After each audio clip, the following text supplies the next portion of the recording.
श्री कृष्ण कहते हैं नंद बाबा से, बहुत लंबी चर्चा, लेकिन इतनी मार्मिक चर्चा है, एकदम वैज्ञानिक चर्चा। आज जब बरसात नहीं होती, वर्षा के दिनों में फसलें सूखती है, तो बड़े बड़े पढ़े लिखे लोग, बड़े बड़े इंजीनियर, डॉक्टर, वकील, यहां तक सरकारी स्तर पर भी यज्ञ करवाए जाते हैं कि यज्ञ करने से इंद्र भगवान खुश होगा और वो वर्षा करेंगे। आज के जमाने में लोग पता नहीं वो कहां बैठा है इंद्र आकाश में।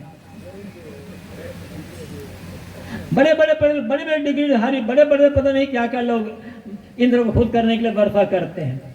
और भागवत पुराण में कृष्ण कहते हैं इंद्र कौन होता है? वर्षा करवाने वाला। वर्षा तो प्रकृति की योग्यता से होती है। रजोगुण की अधिकता है, प्रकृति की रजोगुण की अधिकता हुई, प्रकृति योग्यता, वर्षा अपने बोले। वर्षा के इंद्र से क्या लेना देना? ये भागवत में लिखा हुआ है, लेकिन कोई बताएगा पंडित आपको? आदमी अपने कर्म के अनुसार से जन्म लेता, सुख दुख पाता। वही पर श्री कृष्ण ने कहा है कर्मे गुरु ईश्वर। बाबा नंद बाबा से कहते हैं कृष्ण, बाबा कर्म ही आदमी का गुरु है और कर्म ही आदमी का ईश्वर है। इसलिए बाहरी किसी ईश्वर को पुकारने की अपेक्षा कर्म रूपी ईश्वर को सुधारने की आवश्यकता है। हमारे कर्म उज्जवल हैं, हमें किसी भगवान की आवश्यकता नहीं है। और हमारे कर्म खराब हैं तो एक नहीं हजार भगवान मिलकर हमें सुख नहीं दे सकते हैं। शरीर तो मंदिर परिक्रमा कर रहा है और मन जूता की परिक्रमा कर रहा है। चित्र में भगवान नहीं है, चाहे कागज चित्र हो, चाहे पत्थर की मूर्ति, चाहे सोने की भी मूर्ति हो। यदि जूता पहनने वाला छोटा नहीं है तो जूता बनाने वाला छोटा कैसे हो गया? आप तो बड़े सिद्ध बाबा हैं, चमत्कारी बाबा हैं। मेरे साइकिल का टायर फट गया, हाथ लगा के साइकिल का टायर ले आप, सब चमत्कार पता चल जाए। लेकिन हम कमजोर भीतर से, अपने कर्म पर विश्वास नहीं, अपने ज्ञान पर विश्वास नहीं, अपनी भक्ति पर, अपनी पूजा पर विश्वास नहीं, अपने त्याग, अपने संयम साधना पर विश्वास नहीं। पुकार रहे हैं किसी को, पुकारते रह जाओ। कोई सुनने वाला नहीं है, कोई आने वाला नहीं है। कहा जाता है द्रौपदी का जब चिरहरण हुआ था तो द्रौपदी ने कृष्ण को पुकारा था। कृष्ण आए, द्रौपदी का चिरहरण हो गया। लेकिन आज की देवियां याद रख ले, कोई कृष्ण आने वाला नहीं है। यह है अपनी चिर रक्षा खुद करनी पड़ेगी, खुद हथियार उठाना पड़ेगा। कोई कृष्ण नहीं आएगा बचाने के लिए आपको, चाहे कितना पुकार लो। पता नहीं रोज कितने द्रौपदी की लाज हरी जा रही है, कितने द्रौपदी का चिरहरण हो रहा है। कोई कृष्ण आ रहा है बचाने के लिए?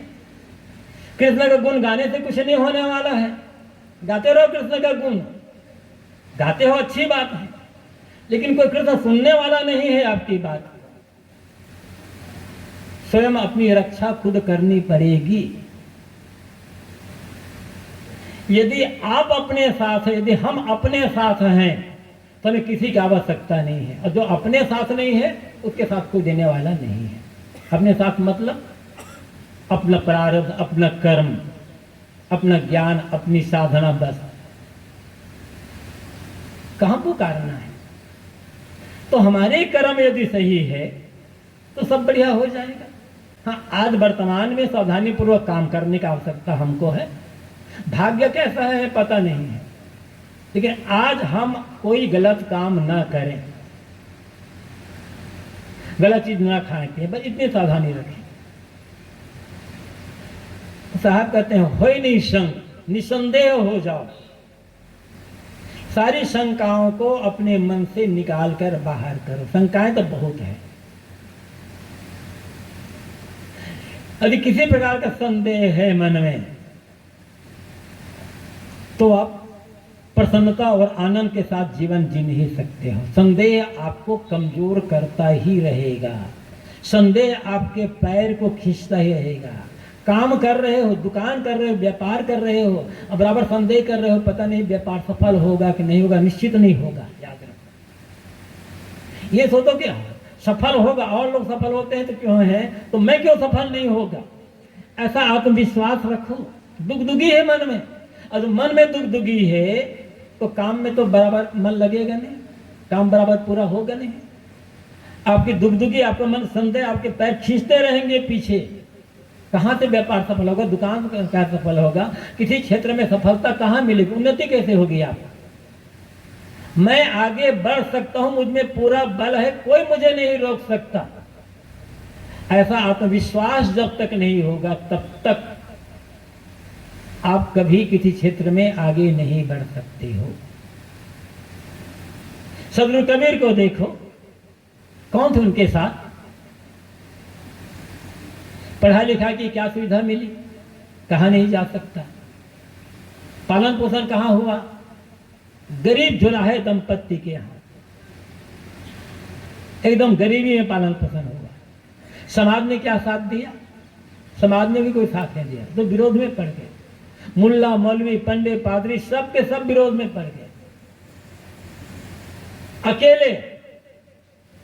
लेकिन अकेले दंपत पूरे काशी में, पूरे भारत में उन्होंने अपने ज्ञान का डंका तहलका मचा दिया। कहीं समझौता नहीं। जो अन्याय है, पाखंड है, अंधविश्वास है, चमत्कार है, कुरीतियां है, धर्म के नाम पर अनेक प्रकार के कर्मकांड है, शोषण है, उन्हें कहीं समझौता नहीं किया उन्होंने। और हम उनके अनुयायी समझौता करते रहते रह जाते हैं और कहां भटक जाते हैं। सदगुरु कबीर कहते हैं कि होए निशंक मगन होए नाचो। मगन, सारा संदेश छोड़कर मगन होकर के नाचो। तो नाचने का अर्थ ये नहीं है कि हाथ पर मटका करके नाचना, जैसे लोग नाचते हैं कथा कहानी। आजकल तो कथा, जब तक कथा में भी जब 10-5 लड़कियां ना नाचे तब तक कथा ही नहीं है। फिल्मी तर्जमे भजन गा रहे हैं पंडित पुजारी कथावाचक, और लड़के लड़कियां होकर के नाच रहे हैं। कथा के माहौल भी बिगड़ गया। उस ढंग से नाचने के लिए नहीं कह रहे हैं साहब। नाचने का अर्थ है जीवन का व्यवहार करना, मगन होकर, जो करना है मगन होकर कर, प्रसन्नता के साथ। बीजक में भी साहब ने साखी कही है, प्रेम पाट का चोलना पहिर के बीरू नाच, पानी दीन हो तात को तनवन बोले साच। ऐ लोगों, प्रेम के कपड़े का चोलना बनाओ, अंगरखा बना लो, पहनो और नाचो। तो प्रेम का कोई कपड़ा नहीं होता, तो अंगरखा कैसे बनाओगे? चलना यहां से यहां तो इकट्ठे बस एक साथ ऐसे रहता है ना, अल्फी लोग कहते हैं वो ढंग का। तो प्रेम का कोई कपड़ा नहीं होता, उसका अंगरखा कैसे बनाओगे और पहनोगे कैसे, फिर नाचोगे कैसे? मतलब साहब कहते हैं जीवन में जो भी करना हो, छोटे से छोटा काम, बड़ा से बड़ा काम, जो भी काम करो किसी क्षेत्र में, प्रेम पूर्वक करो, प्रेम से करो, उत्साह के साथ, श्रद्धा के साथ, समर्पण के साथ करो। जब उत्साह, श्रद्धा, समर्पण और प्रेम के साथ हम काम करते हैं तो हमारा हर काम पूजा बन जाता है। और जो आदमी अपने काम को पूजा नहीं बना पाता, वो आदमी, उस आदमी के मंदिर की पूजा भी दिखावे की पूजा होती है। असली पूजा मंदिर में नहीं है, असली पूजा कर्म क्षेत्र में है। किचन में भोजन बना रहे हो, प्रेम से बनाओ। सोच लो कि हम ये देवियां सोच लें कि हमारा परिवार, हमारा घर एक मंदिर है, और सचमुच में परिवार मंदिर है। और परिवार में रहने वाले छोटे बड़े जितने भी लोग हैं, स्त्री पुरुष, सब देवी देवता, भगवान भगवती है। मैं भोजन नहीं बना रही हूँ, भगवान भगवती को भोग लगाने के प्रसाद बना रही हूँ। इस रूप से भोजन बनाओ, भोजन बनाना भी पूजा बन जाएगा। और उस भोजन में स्वाद अद्भुत आएगा। कुड़ करके भोजन बना रहे हैं, चीड़ करके गुस्से में बना रहे हैं, पेट तो भरेगा लेकिन स्वाद बढ़िया नहीं आएगा। झाड़ू लगाना है, बर्तन मारना है, नाली ही साफ करना है, खेत में काम करना है, दफ्तर में, कारखाना में काम करना, दुकान में काम करना, सड़क में काम करना, कहीं भी हो, हर काम पूजा, हर काम पूजा। ये सदगुरु कबीर ही है जो ऐसा कहने वाले, जहां जहां डोलो सो परिक्रमा, जो कुछ करो तो पूजा, ऐसा कहने वाला और दूसरा नहीं मिलेंगे। कोई होंगे बिरला तो पता नहीं है। इतने मस्तानगी से सदगुरु कबीर कहते हैं, मैं तो जहां जहां जाता हूं, आता हूं, जाता हूं, परिक्रमा कर रहा हूं। एक छोटा सा मंदिर बना लेते हैं आप और परिक्रमा कर लेते हैं, उसमें भी धोखा है उस परिक्रमा में। बहुत लोग तो प्रेम से परिक्रमा करते हैं, बहुत लोग परिक्रमा करते रहते हैं शरीर से, और सोचते रहते जूता को उठा को ले तो नहीं गया होगा। सदगुरु कबीर कहते हैं, ठीक है तुमने एक मंदिर बनाया, किसी की महापुरुष की वहां मूर्ति है, अच्छी बात है, लेकिन साहब कहते मेरे लिए तो ये पूरी दुनिया भगवान का मंदिर है, पूरी दुनिया। क्यों? क्योंकि पूरी दुनिया में कहीं जाएं आपको भगवान मिलेगा। किस रूप में? प्राणी के रूप में। ये चलते फिरते प्राणी हैं, कहीं भगवान भगवती नहीं है, कहीं देवी देवता नहीं है। और जिन लोगों को मनुष्यों में, प्राणियों में भगवान दिखाई नहीं पड़ता, देवता दिखाई नहीं पड़ता, उन्हें पत्थर में कहां से दिखाई पड़ेगा? लेकिन दुर्भाग्य यह है, हमारी आंखों में इतना मोटा मोतियाबिंद है, जाला पड़ गया है, पत्थर में भगवान दिखाई पड़ेगा, आदमी में भगवान दिखाई नहीं पड़ता है। कागज के फोटो में भगवान दिखाई पड़ जाएगा, लेकिन आदमी में भगवान दिखाई नहीं पड़ेगा। कागज किसी का भी फोटो है, ठीक है, किसी महापुरुष के चित्र है, देखने से उसकी याद आएगी, उसके उनके ज्ञान, उनके उपदेश, उनके त्याग, उनकी साधना, उनके जीवन के जो उज्जवल कर्म है, उच्च आदर्श हैं, उन सब की याद आ जाएगी। तो किसी भी महापुरुष का घर में चित्र रखना गलत नहीं है, अच्छा है, रखना चाहिए कम से कम ऐसे महापुरुषों के चित्र। लेकिन सोचोगे कुछ चित्र में भगवान है, धोखा है। चित्र में भगवान नहीं है, चाहे कागज के चित्र हो, चाहे पत्थर की मूर्ति, चाहे सोने की भी मूर्ति हो, वहां भगवान नहीं है, वो सिर्फ एक प्रतीक है। और कई घर में तो हमने देखा है, आप लोग भी देखे होंगे, किसी चित्र है, कुछ किसी भी ले लो, कृष्ण का है, राम का है, हनुमान का है, गणेश का है, कबीर साहब का है, किसी का है, गुरु का चित्र है, लोग इतना बंधन लगा दिए हैं उस चित्र में, पहचानना मुश्किल है कि चित्र किसका है। चित्र को बंधन की आवश्यकता है क्या? चित्र गुलाब की आवश्यकता है? लेकिन भावना कहते कहते आदमी इतना बहक गया कि हद। क्यों ऐसा हो रहा है? अपने कर्म पर विश्वास न होने के कारण, अपनी भक्ति, अपनी पूजा, अपने ध्यान, अपने ज्ञान पर विश्वास न होने के कारण। सदगुरु कबीर कहते हैं, जहां जहां डोलूं सो परिक्रमा, मैं जहां भी आता हूं, जाता हूं, चलता फिरता हूं, सब कुछ मेरा परिक्रमा, सब कुछ परिक्रमा मैं कर रहा हूं। क्यों? मन निर्मल है इसलिए। यदि मन की भावनाएं पवित्र है, मन से कड़ता गायब है, कठोरता गायब है, स्वार्थ, छल कपट गायब है, दुराक्षिपाव गायब है, मन निर्मल है, खेत जा रहे हो परिक्रमा कर रहे हो, दफ्तर जा रहे हो परिक्रमा कर रहे हो, दुकान जा रहे हो परिक्रमा कर रहे हो, मंदिर जा रहे हो परिक्रमा कर रहा हो, मैं तो यहां तक कहता हूं, यदि आपका मन निर्मल है, मन में कोई द्वेष नहीं, कोई विकार नहीं, कोई विरोध की भावना नहीं, शांत मन, प्रसन्न मन है, तो बाथरूम जा रहे हो तो परिक्रमा कर रहे हो। ऐसा मन क्यों नहीं बना लेते आप? जो कुछ करो तो पूजा। कबीर कहते हैं, जो भी करता हूं, जो भी कर रहा हूं, हर काम पूजा, हर काम पूजा। कोई भी काम छोटा या बड़ा नहीं होता है। छोटी बड़ी तो हमारी मानसिकता होती है, लेकिन हमने मान लिया अमुक काम करना छोटा है, अमुक काम करना बड़ा है।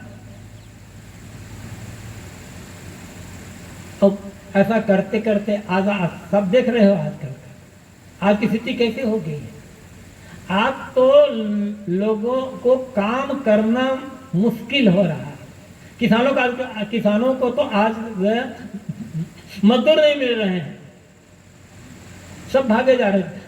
थोड़े परिश्रम से बहुत फल मिल जाए, थोड़े परिश्रम से 2 घंटा काम करें और 2-4 हजार रुपये मिल जाए, ये भाव है लोगों का। कम से कम काम, कम से कम मेहनत और ज्यादा ज्यादा मुनाफा कहाँ से होगा भाई? कभी आपने विचारा इस पर? इसके पीछे यही है, हजारों साल से कह दिया गया है कि अमुक अमुक काम करना छोटा है, अमुक अमुक काम करने वाला आदमी छोटा आदमी है और अमुक अमुक काम करने वाला बड़ा आदमी है। ये मान्यता ही गलत है। छोटा वह है जिसके विचार गलत हैं, कर्म गलत है, खान पान गलत है। कोई काम, कोई भी काम छोटा नहीं होता है। बस प्रसन्न मन से, शांत मन से, समर्पित होकर के करें, फिर हर काम पूजा बन जाए। हाँ, कुछ काम छोटे हैं जरूर, लेकिन उन छोटों कामों से लोगों को लज्जा नहीं आती है। झगड़ा करना छोटा काम, चोरी करना छोटा काम, मिलाटबाजी करना छोटा काम, लोगों को धोखा देना छोटा काम, लड़ाई करना छोटा काम, घूस लेना छोटा काम, लेकिन ये तो बड़े प्रेम से हो रहा है। जिससे दूसरों को तकलीफ मिले, जिससे दूसरों को पीड़ा मिले, जिससे दूसरों को घाटा मिले, दूसरों को कष्ट मिले, ऐसे जितने भी काम हैं वो काम छोटे काम हैं। ऐसा काम करना बंद करते हैं बस। लेकिन वो काम तो लोग बड़े प्रेम से करते हैं। हर जगह हो रहा है, हर जगह हो रहा है। जिससे अपना जीवन चल रहा है और जिससे दूसरों को सुविधा मिल रही, दूसरों को सेवा मिल रही, दूसरों को सुख मिल रहा है, वो काम छोटा काम कहाँ हो जाएगा। हम लोग सदगुरु कबीर का अनुयायी है ना। दुल्हा के बेटा तो सदगुरु कबीर ने भी तो कपड़ा बुनने का काम है करिए। यदि दुल्हा छोटा तो कबीर साहब को क्यों मानते थे? निरुनिमा के यहाँ पाले पोसे गए, चाहे उनका बेटा हो, चाहे जैसा पाए हो, चाहे जैसा हो, लेकिन पालन पोषण कहाँ हुआ है? निरुनिमा के यहाँ।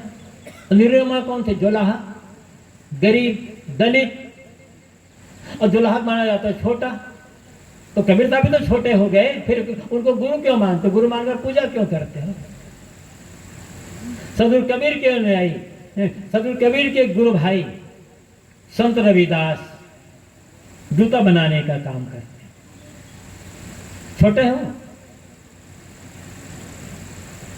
यदि जूता पहनने वाला छोटा नहीं है तो जूता बनाने वाला छोटा कैसे हो गया? यदि जूता बनाना छोटा काम है तो आज के बाद जूता पहनना बंद कर दो। काम छोटा नहीं है। इस पर अक्सर उदाहरण में दिया करता हूं। पता नहीं घटना ऐसे घटी है या नहीं घटी है, बना ली गई, होता था घटना से घट भी गई होगी। अब्राहम लिंकन अमेरिका के राष्ट्रपति थे, सब जानते हैं। बहुत गरीबी में उनका जीवन व्यतीत हुआ है। 17 बार चुनाव हारे थे, कई चुनाव हारे, 17 बार। अंत में जाकर अमेरिका के राष्ट्रपति हुए। अद्भुत। एक बार अमेरिका के संसद में बहस चल रही थी, लिंकन बोल रहे थे, तो उसी बीच में विरोधी पक्ष का एक सांसद खड़ा हो गया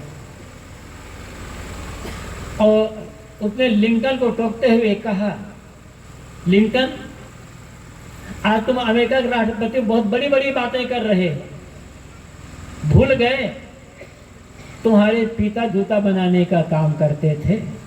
अब संसद में एक राष्ट्रपति का ऐसा टोकना, हाथ ऐसे टोक दे तो पता नहीं आफत आ जाएगी। तो सांसद ने लिंकन टोकते हुए कहा, लिंकन भूल गए तुम आज अमेरिका राष्ट्रपति बहुत बड़ी बड़ी बातें कर रहे हो, भूल गए तुम्हारा पिता जूता बनाने का काम करते थे। लिंकन शांत, और शांत होकर लिंकन ने कहा, आप बिल्कुल सही कहते हो, मेरे पिता जूता बनाने का काम करते हैं, लेकिन आपको मानना पड़ेगा मेरे पिता जूता बहुत बढ़िया बनाते थे। ये बड़ी बात है। काम क्या करते हैं ये महत्वपूर्ण नहीं, काम कैसे करते हैं ये महत्वपूर्ण है। इसलिए सदगुरु कबीर कहते हैं, जो कुछ करो पूजा यही नाचना है। हर काम को प्रसन्नता डूब जाए उसी में, एकदम पूरे एकाग्रचित्त होकर के काम करें।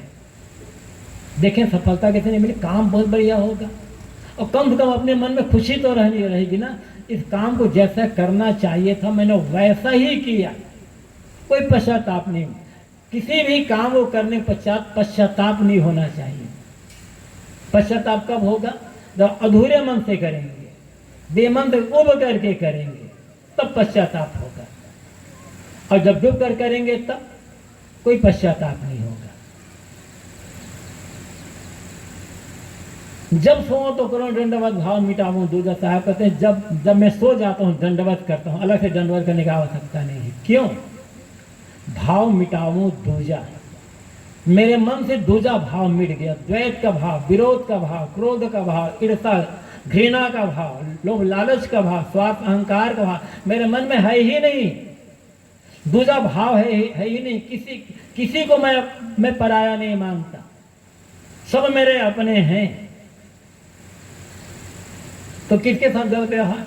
इसलिए सब भगवत रूप हैं। इसलिए जब मैं सोता हूं मानो दंडवत कर रहा हूं, इतनी मस्तानगी से सदगुरु कबीर कहते हैं। इसीलिए वे कहते हैं कि प्रेम पाठ का चोलना पहिर के बीरू नाच। यहाँ भी नाचने के बात है तो प्रेम का कपड़ा पहन करके नाचना, मतलब हर काम को प्रेम पूर्वक करना। जो मैं पंक्ति कह रहा था वहां भी सदगुरु कबीर कहते हैं, होए निशंक मगन होए नाच, सारा संदेह छोड़ दो, निसंदेह हो करके। निसंदेह कब होगे?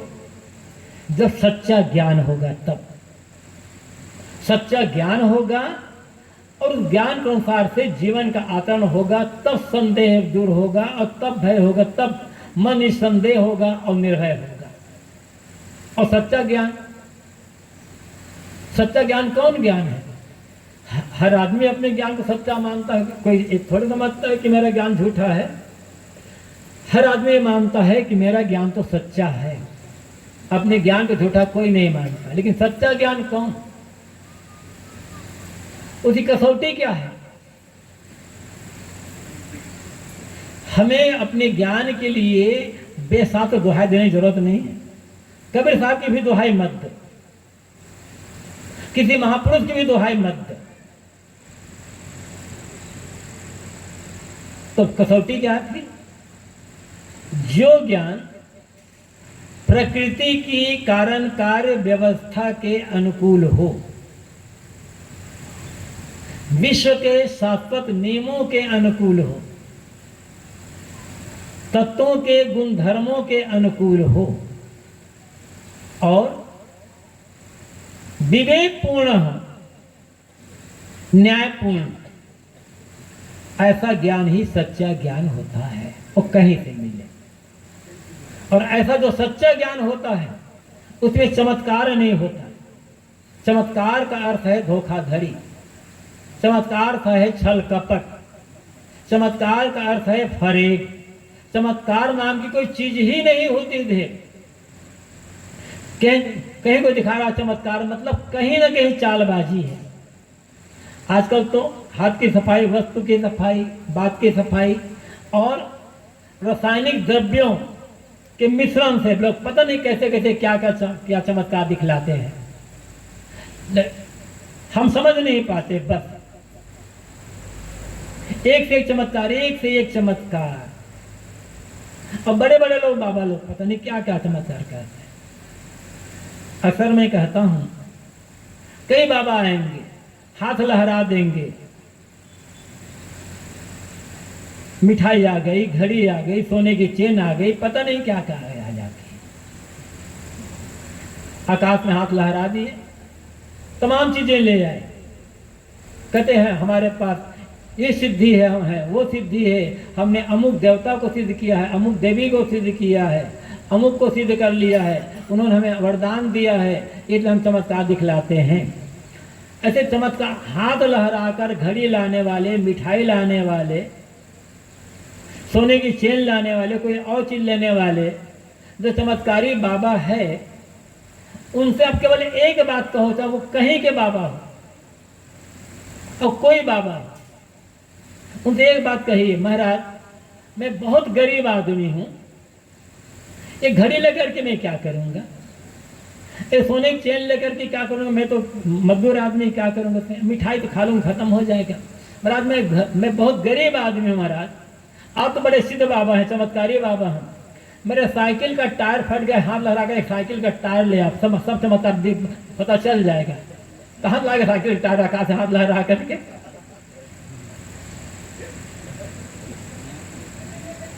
तो चमत्कार होता नहीं, कोई अंधविश्वास नहीं होता है, इसलिए चक्कर में पड़ना ही नहीं है। सच्चे ज्ञान का अर्थ कोई अंधविश्वास नहीं, कोई अंधविश्वास नहीं किसी प्रकार का। और आजकल कैसे का अंधविश्वास, और भ्रम इतना है और टोना टोटका इतना है कि हद टोना टोटका, हद टोना टोटका है, पता नहीं कैसे कैसे क्या क्या। पढ़े लिखे लोग हैं, जितनी पढ़ाई बढ़ती जा रही, जितनी शिक्षा बढ़ती जा रही, उतना अंधविश्वास बढ़ता जा रहा है, उतना टोना टोटका बढ़ता जा रहा है, उतना पता नहीं क्या क्या बढ़ता चला जा रहा है। हद एक से एक से एक। और सब बहुत से लोग लगे हुए हैं लोगों को ऐसे बेवकूफ बनाने में, कमजोर बनाने में। अंधविश्वास का मतलब है आपको जानबूझ करके कमजोर करना, और आप भी फंस जाते हो क्योंकि अपने कर्म पर विश्वास नहीं है। कैसे कैसे कैसे कैसे क्या से क्या। अब चाहे फैशन कहो, चाहे कोई टोटका कहो, चाहे कुछ कहो, आप जानते हो, ज्यादा दिन नहीं हुआ है, आज से 25-30 साल पहले की बात ले लो, बहुत दिन, 25 साल कोई बड़ी बात नहीं होती, शायद थोड़ा और भी ले सकते बच्चे, शायद किसी देवी के पैर में काला धागा बंधा हो। आज देवी में देख लो कि सब बहुतों के पैर में धागा बंधा होगा, एक पैर में धागा। फैशन चल रहा है आज धागा बांधने का, इसके पीछे भ्रम है, एक टोटका है कि काला धागा बांधेंगे ना तो कुछ नहीं होगा, ना बीमारी आएगी ना सब कुछ नहीं होने वाला है। अब बचपन से छोटा बच्चा है, धागा बांध दिया, अब बचपन से उसके मन को कमजोर कर दिया गया। अब जब बुढ़ापा हो जाए, बूढ़ा हो तब भी वो धागा बांधा ही रहेगा। बढ़िया कंपनी में जाएंगे, बहुत बढ़िया गाड़ी खरीदेंगे, कार खरीदना है बहुत महंगी कार खरीदेंगे, बहुत बढ़िया मजबूत इंजन, लेकिन देखभाल महंगी से महंगी गाड़ी खरीदे, अपनी ड्राइविंग पर, गाड़ी ड्राइव करने की कला पर विश्वास नहीं है, गाड़ी के इंजन पर विश्वास नहीं है, गाड़ी के ऊपर विश्वास नहीं। विश्वास कैसे है, एक लाल चुनरी पर लाकर बांध दो, अब वो लाल चुनरी बांध दो आप, और सड़क में आंख पर पट्टी बांध के चलाओगे ना तो भी एक्सीडेंट नहीं होने वाला, वो चुनरी बन गया, सर्टिफिकेट हो गया है। बड़े बड़े पढ़े लिखे लोग कर रहे हैं, क्यों? कमजोर मन की पहचान। ये सोच लो, एक और आप भगवान मान करके पूजा कर रहे हो, कहते भगवान जो करता अच्छा करता है, तो आपका भगवान बड़ा है कि वो छोटी सी चुनरी बड़ी है? दोनों बड़े कौन है, जब विचार कर लो। आपका भगवान बड़ा है कि पैर में जो धागा बंधा है काला, तो वो धागा बड़ा है। आदमी जा रहा है रास्ते से, इधर तो उधर बिल्ली चली गई, और छोटी सी बिल्ली बड़ी है कि आपकी भक्ति बड़ी है? थोड़े दिमाग का प्रयोग तो करो। और वो भी तमाम कईपंथी लोग भी इसमें पड़ गए हैं। कईपंथी कहलाना अलग बात है और सदगुरु कबीर को समझना अलग बात है। इसलिए सदगुरु कबीर कहते हैं पहले निसंग तो हो जाए, संदेह भ्रम को दूर तो करो अपने मन से। संदेही आदमी, भ्रम में अंधविश्वास में पड़ा आदमी सदगुरु कबीर को कभी समझ नहीं सकता, सच्चे ज्ञान को समझ नहीं सकता। और जो सच्चे ज्ञान को नहीं समझेगा, अपने कर्म पर विश्वास नहीं है, वो जीवन को जीता क्या है? वो तो घसीट रहा है बेचारा, हमेशा भय भय भय, चिंता चिंता चिंता, भयभीत में। भयभीत आदमी जीवन को जीता नहीं, घसीटता है। सदगुरु कबीर कहते हैं होय निशंक मगन होय नाचो, निशंक हो जाओ, सारे संदेह को दूर कर दो और प्रसन्नता के साथ जीवन जियो। लेकिन लोभ मोह भ्रम छाड़ो। लोभ, मोह और भ्रम, इन तीनों को छोड़ोगे तभी मगन होकर के नाच पाओगे, मगन होकर के आनंद के साथ जीवन व्यतीत कर पाओगे। मैंने कहा था लोभ होता है निर्जीव पदार्थों के लिए, रुपया पैसा जमीन जायदाद मठ मकान गाड़ी घोड़ा गद्दी महंती, इसके लिए लोभ होता है। और लोभ में पड़कर आदमी पता नहीं क्या से क्या कर जाता है। मोह मनुष्यों के लिए होते, खासकर जिन्हें अपना मानते हैं उनके लिए होता है। और भ्रम तो मैंने कहा टोए टोटके का भ्रम, पिशासूल का भ्रम, ग्रह लगन का भ्रम, और पता नहीं कैसे कैसे भ्रम, पता नहीं क्या क्या अनेक इतने भ्रम, इतने भ्रम है, इतने भ्रम है कि पूरे एक जाल बिछा हुआ है, जाल। और ये जाल जानबूझकर बुना गया है आपको कमजोर करने के लिए, मानसिक रूप से कमजोर करने के लिए, बौद्धिक रूप से कमजोर, जितने भी भ्रम है, जितना विश्वास है, एक प्रकार से आपका मानसिक, बौद्धिक और आर्थिक शारीरिक शोषण ही है। बस आदमी के मन में भ्रम डालो, फिर मानसिक शोषण करो, बौद्धिक शोषण करो, और आर्थिक शोषण तो खूब जबरदस्त चल रहा है इस समय, क्योंकि आप कमजोर हैं, आप पहले से डरे हुए हैं, तैयार हैं कि कोई आए हमें ठगे,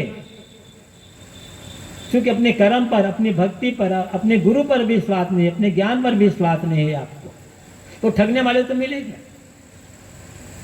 और धर्म के नाम पर पता नहीं क्या क्या हो रहा है, इतने हैं धर्म को, इतने धर्म के नाम पर पता नहीं कैसे कैसे बातें कह रहे हैं, जो कि धर्म से कोई मतलब ही नहीं होता। इसलिए यदि जीवन को प्रसन्नता जीना चाहते हो, आनंद के साथ, जब तक जिस तो पूरी प्रसन्नता के साथ जीना चाहते हैं, तो अपने कर्म पर विश्वास रखें और अपने भाग्य पर विश्वास रखें, और यदि है तो अपने गुरु के ज्ञान पर विश्वास रखें। जितना जितना ज्ञान बढ़ेगा उतना उतना आत्मविश्वास बढ़ेगा, चिंता घटेगी, भय घटेगा, तथ्य की समझ होगी, और जब तथ्य समझ हो जाएगी तब न कोई हमें ठग सकता है और न हम कभी गलत रास्ते में पड़ करके ठगा पाएंगे। इसलिए निर्भय बनिए। धर्म का काम है आदमी को निर्भय बनाना। जो आपको भयभीत करे, आपको अंदर से कमजोर कर दे, आपको चिंता में संदेह में डाल दे, वो अज्ञान है, अधर्म है और भक्ति का विरोधी है। सच्ची भक्ति, सच्ची पूजा, सच्चा धर्म, सच्चा ज्ञान वही है जो आपको भीतर से ठोस बना दे, निर्भय, निश्चिंत, सिर से पैर तक अटूट, लोह पुरुष आपको बना दे, निर्भय। ऐसे ज्ञान की आवश्यकता है और ऐसे ज्ञान के लिए ही सत्संग की आवश्यकता है। हमारा सौभाग्य कि हमें बचपन से ही, और आप सब लोगों को भी सौभाग्य कि बचपन से ही आपको सदगुरु कबीर और सदगुरु बुआ साहब का ज्ञान मिला है। इसके बाद भी आप भटक रहे हो, मतलब अपने गुरु का अपमान कर रहे हो, अपनी परंपरा का अपमान कर रहे हो। इसलिए निर्भय बनिए, सदगुरु कबीर वाणी, सदगुरु गो वाणी का अधिक से अधिक अध्ययन मनन करिए, जीवन में उतारिए और निर्भय होकर के आगे बढ़िए। कोई आपका काम नहीं बिगाड़ सकता है। अब आगे बढ़ते जाओगे, बाहरी भी उन्नति करेंगे, भीतरी भी उन्नति करेंगे और तब ये लगेगा कि मानव जीवन पाकर जो करना चाहता हो वो मैंने कर लिया। बहुत बहुत धन्यवाद। अपने वाणी को विराम दें।